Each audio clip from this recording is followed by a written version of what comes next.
Well, you've made it 3 days. We're to day 4 of 30 days to natural diabetes and high blood pressure control. I'm Dr. David DeRose. Today we're talking about a subject. I've crystallized it in the title, Be Big on Beans. Now, a lot of people say, well, beans are fine, but what does that have to do with my diabetes and my high blood pressure? Let me tell you a little story. It took place not all that long ago. I was giving a lecture, and someone was in attendance there, as were many. But that particular gentleman who I'm thinking of in this story saw me some 6 months later. He came up to me in a public setting and he said, "Dr. DeRose, I was at that lecture you gave, and it just changed my life." Now, some of you might say, well, wow, that must be just an amazing experience for a speaker to be told by someone in your audience that you changed their life. Well, it was kind of an interesting dialogue because the next words out of his mouth were these, "But it was nothing that you said." Now, I was immediately taken aback. How could a lecture of mine change someone's life, but it not have anything to do with what I said? Well, as I talked with this fellow, he explained it was really nothing I said, but it was a graph that I showed. And he actually referred to a graph that I put in my book, 30 Days to Natural High Blood Pressure Control. That's right, when my co-authors and I were trying to put together the very best material on high blood pressure, when we focused in on diet, we threw this graphic in there. It's found on page 77. That's in chapter 5 if you've got the book. And by the way, if you haven't picked up on what I'm doing here, I'm trying to give you some of the high points of this book that actually I believe are keys not only to high blood pressure, but also to diabetes.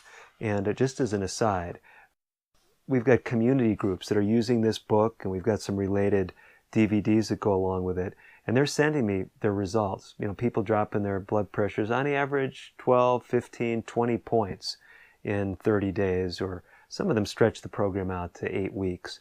Anyway, I'm in chapter 5, and this is figure 5.3. Some 90,000 people. They looked at their dietary practices. Here's what they found. The more plant foods they ate, the lower their risk of diabetes and high blood pressure.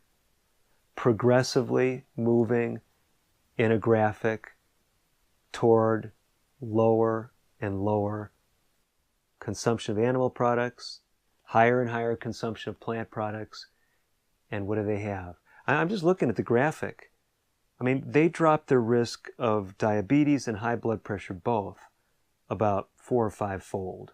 So only 20-25% the risk of having high blood pressure and diabetes if you're eating lots of plant foods. That group that was eating the most were what we sometimes call total vegetarians or vegans. You say, well, how does this relate to beans? Well, one of the staples in a plant-based way of eating is actually the bean family. And that's true whether they're black beans or white beans, whether they're lentils or garbanzo beans, whether they're black-eyed peas. Variety after variety of beans. All of them have benefits. Let me give you just a few practical things from the medical literature. If you eat more beans, you're going to be ingesting a lot of what we call leguminous fiber. That's a technical name for the fiber from the bean family. They've actually shown that it helps to stabilize blood sugar. So if you eat beans with your meal and you have diabetes, your blood sugar after the meal is going to be more stable. So try it out. Really. You're measuring your numbers? So do it. Do it tomorrow, today. Add beans to lunch instead of whatever you're used to eating and see what happens to your blood sugar. Or better yet, today do it without the beans, and then tomorrow add the beans. Now my challenge is to eat beans every day. That's your challenge. Eat beans every day. And if you want to really if you really want to up the ante, then you could actually eat beans at every meal. That's right, even at breakfast. That will further stabilize your blood sugar. Let me tell you one other good thing before we finish up here. Some of you say, I don't have high blood sugar, I'm interested more in my diabetes or my weight. Beans are amazing for weight. What happens is beans actually help to stabilize a hormone in the body called cholecystokinin, sometimes abbreviated CCK.